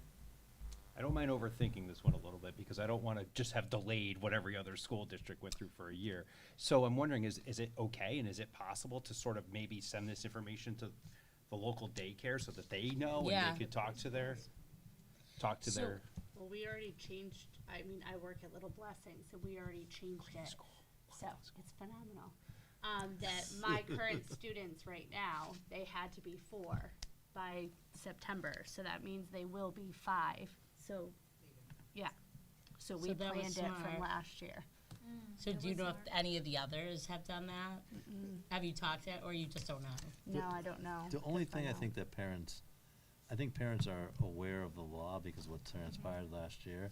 Yeah. The only concern I would have is that people don't think because we did it this year, we're gonna do it this next upcoming year. And that's what we talked a lot about last year. remember. And, you know, I think we did the right thing by delaying it, because I think it was really put on fast, and families who had children weren't planning on that. And I just don't think it was the right thing to do. I think changing the age is the right thing to do. I don't think 4-year-olds are ready to start kindergarten. Having taught K-1 with 4-year-olds half the year, it's tough. But I think our community engagement committee will call a meeting pretty soon, and this, I think, should be one of the things we need to discuss all the ways we can. Yeah, Lori? We've also had, meetings with all preschools in the district, so we Oh, have that's all good. their contact information, so we can send all that information out. Yeah, if we could also get that sent out to them, I think that would, like, 3 different times, I think multiple times, because I think it's just one of those things parents are gonna say, I never got it. I'll be happy to have this come and go with no complaints. You can see, like, Brian, you overthought it, But and I'll no, admit to it. but I'm even if we okay were with to it. keep it on the agenda, like a standing agenda item from now until August, even if there's not much to talk about, we as a board can go back to. This is something we've had ongoing discussion about. It's not an issue to notify the parents who register their child and tell them this is the case. The issue is, as Lori said, that we always get late registrations, and parents we're not gonna reach out because they're not part of the system. Unless they have older children, they're not gonna hear. Right. And we don't have even to put something in the Citizen, it's not. I throw it away now before Right, it even right. comes in People the don't, house. so. But. That's a great point you brought up, thank you. So we will continue talking about that. I'm glad you put that back on everyone's radar. Any other discussion? Okay, we can move to a vote. All those in favor? Aye. Opposed? Vote is 8-0. Last agenda item. Do we have a second? So motion by Peter, second by Jen. Any discussion? Hearing none. All those in favor? Opposed? 8-0. The meeting is adjourned at 8:08 p.m. Thank you. Tempted.